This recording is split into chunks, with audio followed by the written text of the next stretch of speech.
If you Google Code 8, you'll see the great ratings, some reviews, the cast, and the screenwriter who's joining me now, Hamilton's own Chris Pare. You and I had a chat a few years ago when I was hosting a radio show, and because you launched, it was an indie short film. It was on YouTube. It was starring Robbie Amell, and not only did it turn into a feature film, it was ranked in Netflix's top 10 in both Canada and the US. Even back when we spoke that first time, could you have predicted this degree of success for the film, or that it would even No, become no. a feature film? Yeah, no, I'm trying to remember because we spoke a couple years ago. There's definitely still a lot of uncertainty around just how the film would even turn out, let alone how many people would watch it. I think the one silver lining to the pandemic is that a lot of people were at home and just looking for content to watch, and we got lucky, kind of coming out just at that time. So for us to hit number one in a number of countries and hit the top 10 lists around the world was just absolutely insane as far as how many people ended up actually seeing it. So what does that mean for you as the writer in terms of, when something is that successful, do you reap those benefits? Or, I mean, how does kind of you don't have to tell me what you made, but I mean, just in general, like when it's a success like that, is it also a financial success for those who worked on the movie? That's funny because, you hear about everyone watching it. And normally, traditionally, when a movie blows up, it's happening at the box office, and you see these kind of numbers, and every time someone watches it at a box office, there's a ticket there as an exchange. And so, and a lot of those deals would be structured where usually people that were involved as a writer, director, producer, whatever, would probably see some of that, depending. In this case, it's funny because I think people just assume that we just made a boatload of money because a lot of people watched it. That's not really how it works when it comes to like streaming content, because because we were sort of unknown. Like it'd be different if we had a Marvel sequel. We could probably charge a lot more for Netflix, let's say, to put on their platform. For us, though, we were just still this very like unknown kind of small movie, kind of coming out of Canada, that they took a chance on and put it on their platform. Views don't convert to dollars in that sense. So it's not the financial kind of hit that my parents probably thought when they saw it hit these top 10 lists. But it's still great because we still did well with our on-demand and rentals before it hits Netflix and Crave. People can rent it. It was doing really well there. We had a great kind of community behind the project that, like, a lot of marketing was kind of grassroots driven, which I think surprised our distributor even because they didn't expect the turnout that it got. And it opens a lot of doors for sure. It feels weird. You're kind of just sitting on your couch and you just see all of a sudden your movie is trending around the world, and you're just kind of sitting there like, what does that mean? Like, what, like the walls around me haven't changed, So it's you don't really feel it, but it's kind of a weird thing where you notice little things get easier as far as navigating this business. Phone calls get returned a little faster, so people are a little bit more excited about the projects that you pitch. And obviously we want to make more Code 8, so that gets a lot easier as well. Although nothing is ever easy in this industry. So what does it mean then is it going to become kind of a movie franchise? Was it a one-off? What's the plan now going forward with Code 8? Yeah, we always, the truth is we originally wanted to do a TV show of Code 8. It was a little easier to get a movie off the ground with the way we're going to do Indiegogo and everything. But we designed the movie to even have some life beyond the film if we were so lucky to. So it's something we've always wanted to do. This interview is coming at a bit of a weird time because Quibi, which is an app that does short form content, they wanted to do Code 8. They came to us very early before we even hit Netflix, wanted to do more. They literally just shut down the app yesterday. So not the app, but they've decided to close, and there's a lot of uncertainty as what's happening there. So a lot of people have been messaging me right now about what's going to happen with the Quibi series. We're not really too sure just yet. But we still want to make more Code 8. There's going to be opportunities to do it. It's just right now it's just kind of a weird time as we figure out whether that will be a movie or maybe a TV show. We have a lot of great material. We have a comic book company that really wants to do something with us too. We've talked about maybe doing an animated thing. So it's our fans definitely have been asking us, and we do have plans. It's just a matter of kind of navigating some of these industry waters right now. Yeah, and it's such a tough business. It's when you talk about the fact that imagine your movie can trend to be as successful as it is worldwide, but you might not see the monetary success for that. What it does is it more or less just that now it creates opportunity and kind of more doors can open as a result because your name is attached to that project. Yeah, for sure. I mean, this industry has so many gates that are key holders, and you don't really even know which doors you don't even have access to until you kind of get allowed into one, and then you kind of realize, oh, there's more beyond there. And yeah, it's definitely helped in that sense. The team that we work with, we're all Canadian. We're all Toronto based for the most part. We want to continue working together. Like we don't want to. The pandemic has kind of changed this anyways. So it's in a way it worked out, but we don't really want to all run off to Los Angeles and build lives there and start hustling down there. We kind of did that a little bit, do a lot of back and forth. But if we can just continue to build what we do right here out of Canada, that's really the dream. That's what we've always been after. And you don't really see it that often in Canada that people, when they get to a position where they're actually able to create and get their own ideas off the ground and made, they find they have to go to the US to continue to do that. So if we can do it here, that's what we're going to do. Is that more possible now than it has been in the past to get? We see what's being filmed even just in Hamilton here with the different series and Umbrella Club and all these different Academy and all these different things. Has it become easier in recent years to at least not have to go to Hollywood and not have to go through that grind? I think if you're working physically on a film, if you're someone who sets up the lights, like a gaffer, grip, or cinematographer, or art department, like a lot of those jobs, that certainly helped here because the production's coming here, they live here, and they need to hire those positions.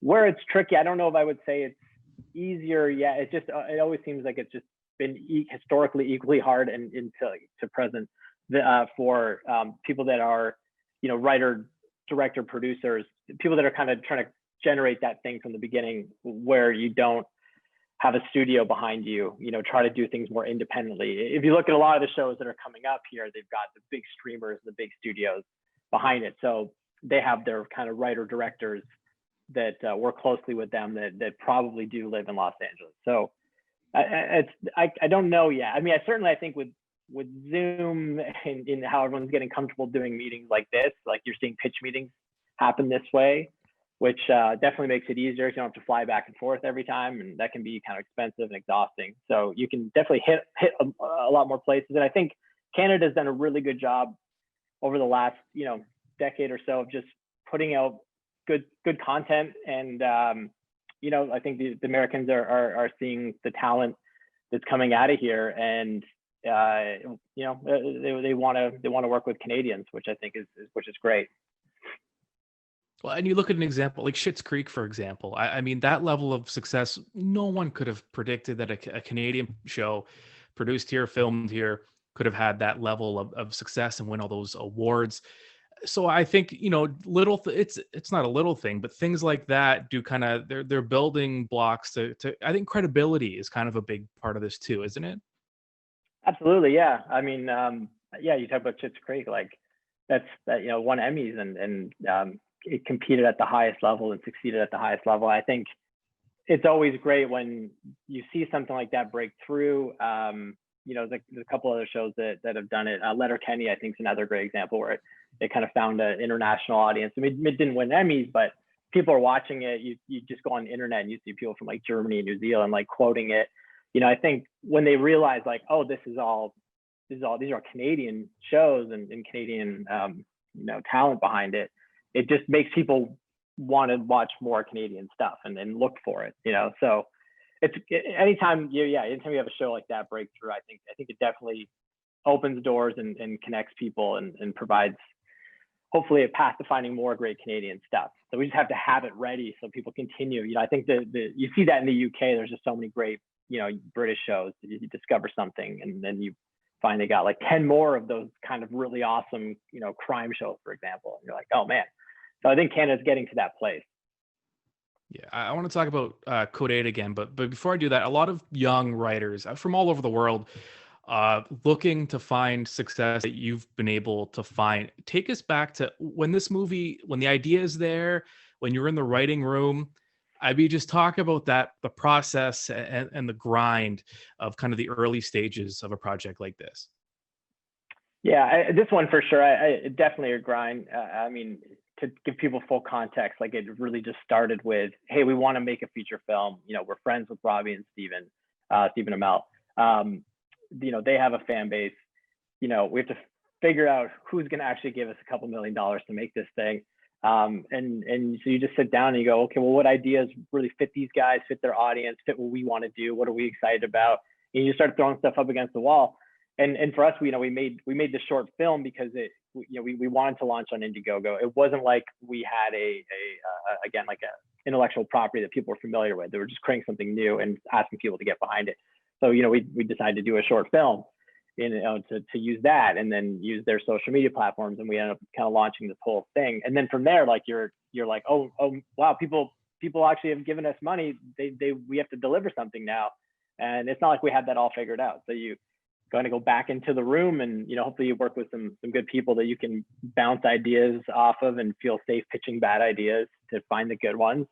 And then it's just, for writing especially, like it's definitely a daily, you got to get in good habits and get comfortable killing your ideas constantly, and exposing them to hopefully a good brain trust that you have that will criticize them as well. And it can be hard, when you feel like you put so much. It's not like hard work doesn't really matter. Like no one cares how hard you worked on it. At the end of the day, an audience is going to watch a movie and they're going to like the scene or they're not going to like it.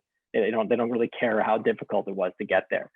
So you just kind of have to put all that aside and just keep pushing to get the best thing possibly out there. But yeah, it's tough. It's definitely a tough industry for sure. If anyone's thinking I'll just write a screenplay, don't quit your day job. Yeah, well, at least maybe have some kind of backup lined up. When you think of the Marvel and the DC universe, everyone likes at least one of those legacy superhero films. But we've kind of seen a trend of, Code 8, The Boys on Prime, even, Kick-Ass, which I loved that movie as well, kind of was along those lines.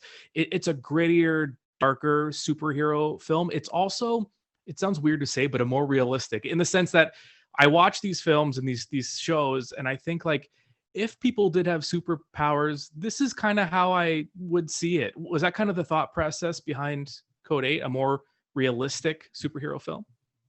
Yeah, absolutely. You kind of nailed it there. I mean, we love all the big Marvel and DC stuff for sure. We've grown up with it, but they're all stories that are based on comics that were written, sometimes in the 50s, 40s, 60s, and so they've done a great job of kind of adapting that to reflect the world we're in. But at some point you have to address the fact that people are why are they wearing these uniforms and costumes that seem ridiculous? And what does it actually mean to go and like use your powers to fight crime? Like what, who would do that? And it's really just, asking those kinds of questions. We kind of felt like there was room, even though the genre is super crowded. There's a Marvel or DC thing in the box office every week.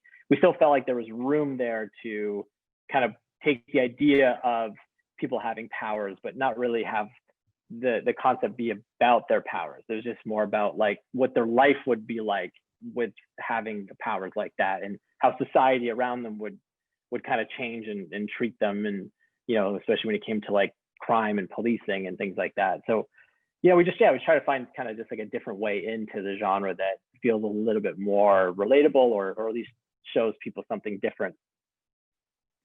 Yeah, and you guys pulled that off. So I guess coming up project wise, just wait and see on Code 8 and what the future holds. Yeah, it's a little bit of a wait and see. I mean, you never really you're waiting as far as like what the industry's going to look for exactly, but you're always creating and writing stuff. So we do have a bunch of things lined up for Code 8, depending on which way we go with it. So you're always working on that kind of stuff, and at the same time, there's just a lot of we've been living and breathing Code 8 for so long that it's also kind of been nice to step back a little bit and talk about some new ideas and some new things that we want to get off the ground. And nothing I can kind of say yet, but definitely some exciting stuff, and bringing the same kind of team back on some new projects that hopefully we can announce in the early new year. All right, Chris Pare, Hamilton born and bred, St. Jean de Yeah, Brebeuf alum, like right. myself, the two tallest guys in the high school. You know what's I keep thinking when you say that you guys kind of had a connection to Robbie and Stephen Amell, I would not stand anywhere near those two guys. I mean, no. I mean, no one's gonna look good standing next to those guys. No, I keep a safe distance. I let them be the face of everything, and that's why I'm behind the camera in the dark tent. That's fair enough. Yeah. All right, Chris. Thanks a lot for doing this. Yeah, of course, man.